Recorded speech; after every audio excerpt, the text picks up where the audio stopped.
ओम नमो नारायण। ओम नमो भगवते वासुदेवाय। भगवान श्री कृष्ण को नमस्कार है, जो भगवान विष्णु स्वरूप अवतार उत्पन्न हुए हैं।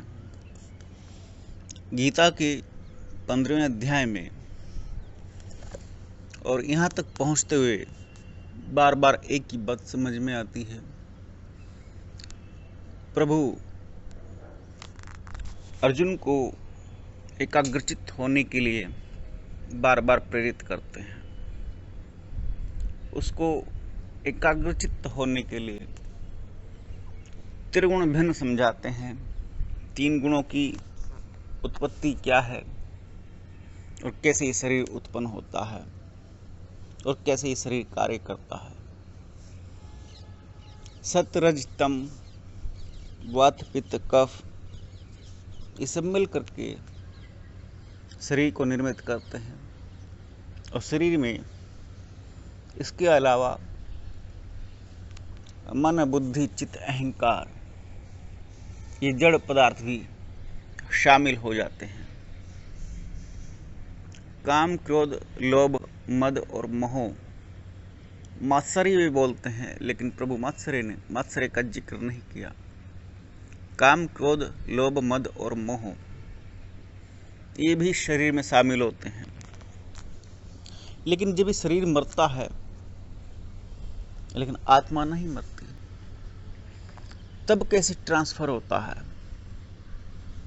तब मनुष्य के गुण कर्म कैसे ट्रांसफर होते हैं, ये गीता के एक श्लोक में बताया गया है।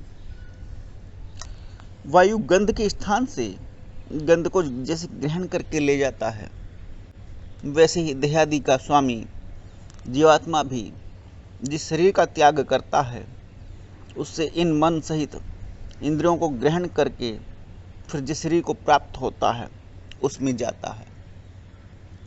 ये बात बिल्कुल ऐसे ही है जैसे आप किसी बाग में टहल रहे हैं या आप किसी फूल के पेड़ के पास खड़े हैं, सुगंधित के पास। सुगंधित फूल है और उसकी महक आप तक पहुंच रही है। ना तो फूल आप तक आया, ना फूल तक आप पहुंचे, ना आपने फूल को सूंघा, लेकिन फिर भी फूल की महक आपको प्रभावित कर रही है।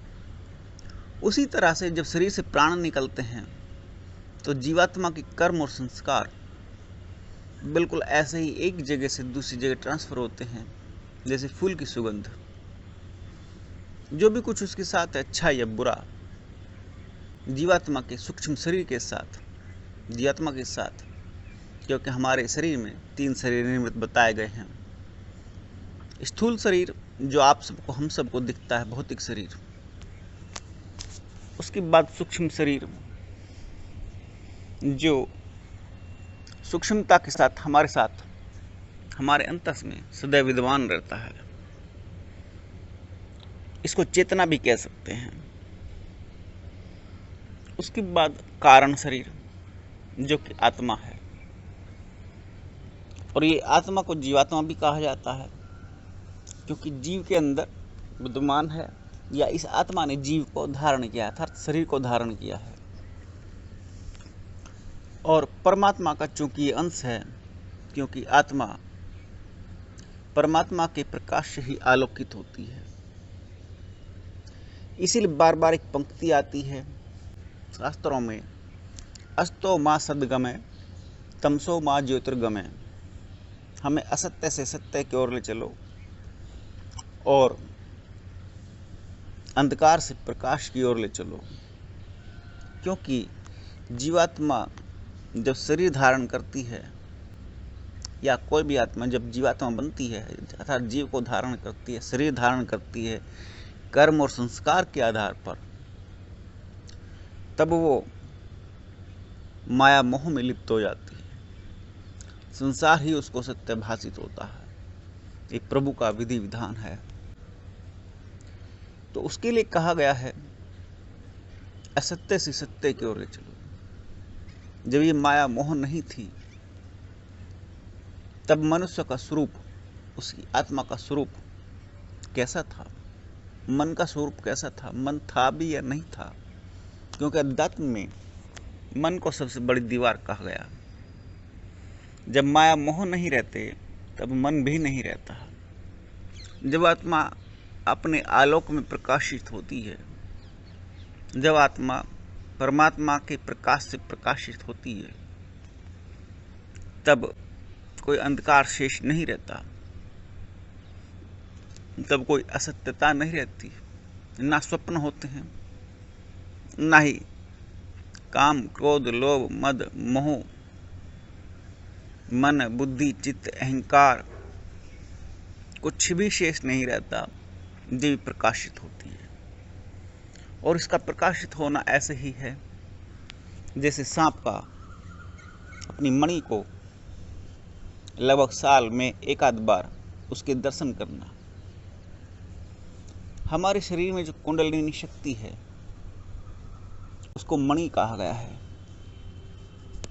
क्योंकि सांप मणि के माध्यम से बहुत सारी अलौकिक शक्तियों को धारण करता है और मणि भी बड़ी तपस्या के बाद सांप को प्राप्त होती है।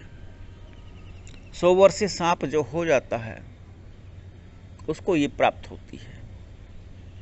सांप चातुर्मास में अर्थात जो चौमासा देसी भाषा में कहा जाता है उसमें और शरद ऋतु में ओस को चाट चाट करके हर रोज एक बूंद चाटता है।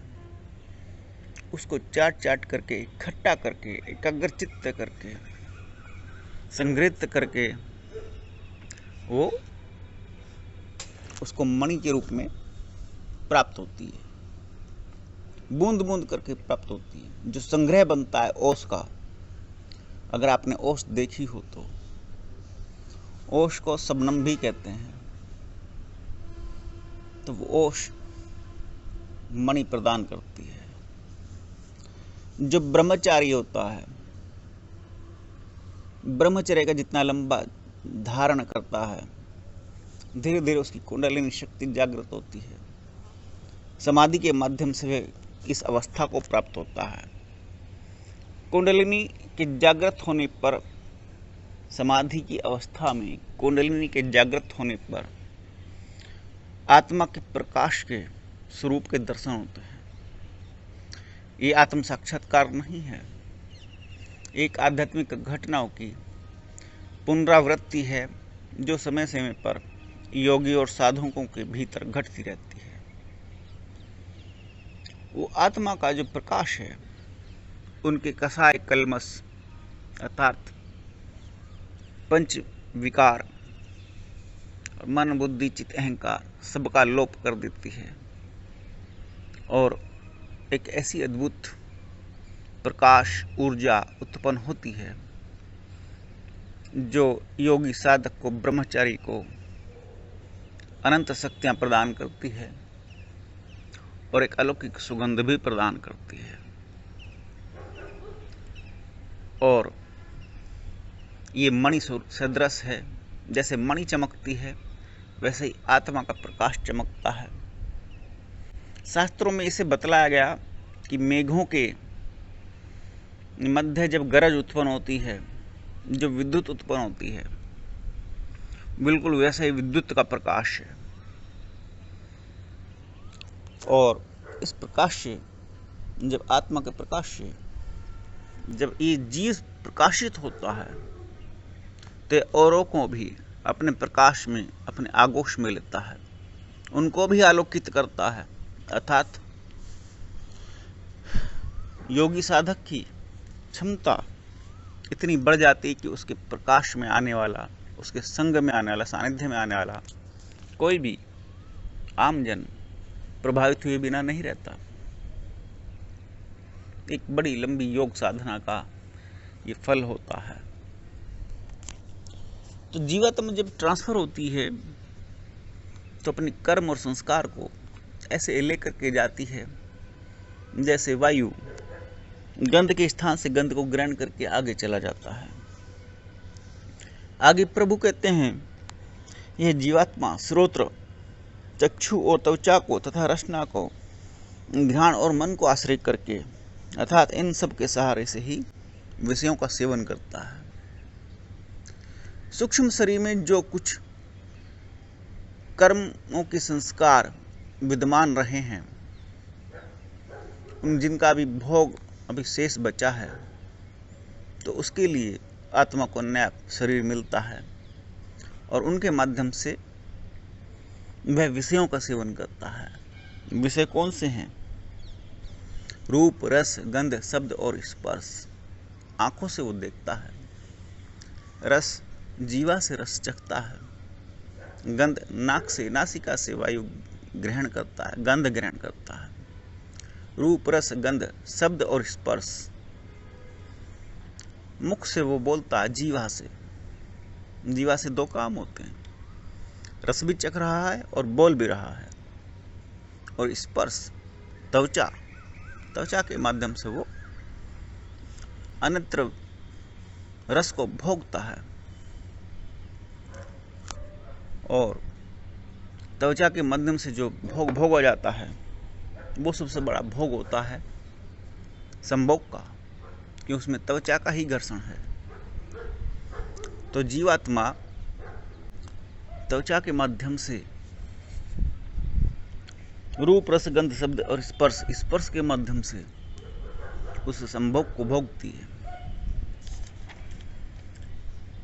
आगे प्रभु कहते हैं, शरीर को छोड़कर जाते हुए को, अथवा शरीर में स्थित हुए को, अथवा विषयों को भोगते हुए को, इस प्रकार तीनों गुणों से युक्त हुए को भी अज्ञानी जन नहीं जानते। केवल ज्ञान रूप नेत्रों वाले विवेकशील ज्ञानी ही तत्व से जानते हैं। इस बात का सार यही है कि सभी को यह महसूस होता है कि मैं कर्म कर रहा हूं, मैंने ये किया, मैंने वो किया, मेरे माध्यम से ये हो रहा है। कोई समझ ही नहीं पाता कि मेरे माध्यम से ये हो रहा है। उसको सिर्फ ये लगता है कि मैं करता हूं। जो शरीर को छोड़कर जाते हुए, अर्थात जब कोई मरता है,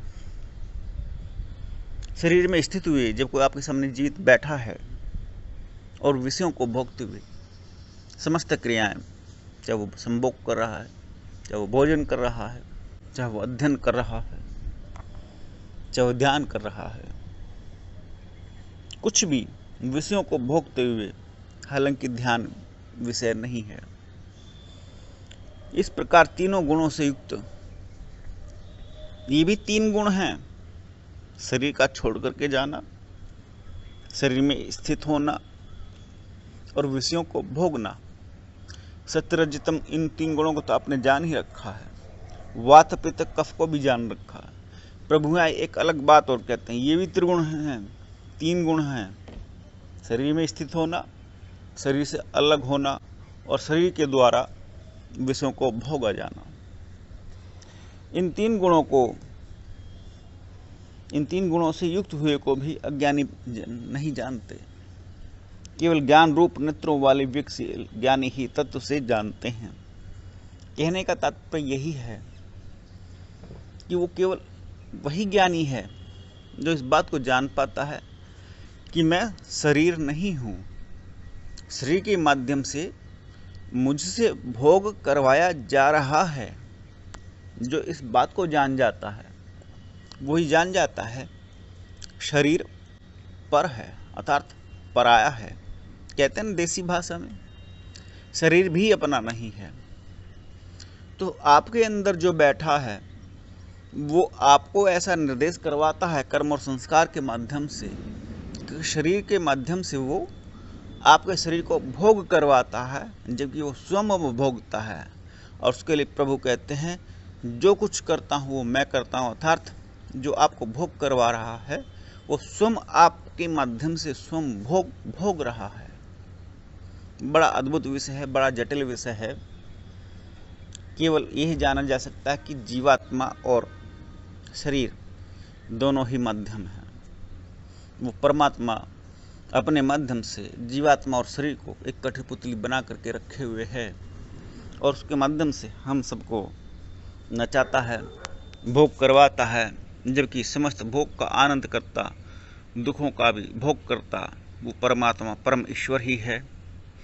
और भगवान विष्णु स्वरूप भगवान श्री कृष्ण वो स्वयं हैं जो पालन पोषण कर्ता के रूप में जीवात्मा के साथ ही खेल कर रहे हैं। आज के लिए इतना ही। ओम नमो नारायण। ओम नमो भगवते वासुदेवाय।